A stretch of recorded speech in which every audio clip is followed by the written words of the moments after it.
Bonjour à tous, petite progression ce matin pour le marché parisien qui a déjà connu une séance positive hier. Et on suivra Sanofi. Les administrateurs feront le point aujourd'hui sur l'évolution de la situation après l'éviction il y a un peu plus de 15 jours de Christophe Wibarer de la direction générale du groupe. Michelin a fait état hier soir d'une hausse de 3% du marché européen du pneumatique équipant les voitures et camionnettes neuves, mais d'une baisse de 7% pour la demande en pneus de remplacement, notamment pour l'équipement hivernal. Et puis Vinci et Aéroports de Paris sont également dans l'actualité ce matin.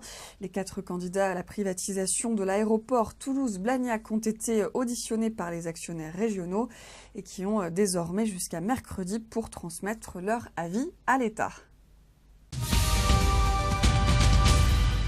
Et on fait le point sur les immatriculations de véhicules particuliers qui ont progressé de 6,5% en octobre dans l'Union européenne. Sur 10 mois, la hausse ressort à 6,1%. La PSA fait un peu moins bien que la moyenne avec une hausse de 1,1% sur la période, soit une part de marché qui descend à 11%.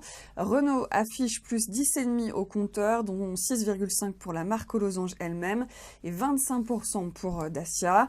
Renault revendique avec ces deux marques 10% du marché contre 9,6% il y a un an et s'offre la plus forte progression des 9 premières marques, sachant qu'elle ressort au second rang de la dynamique du top 10 derrière Nissan qui bondit de 21,3%.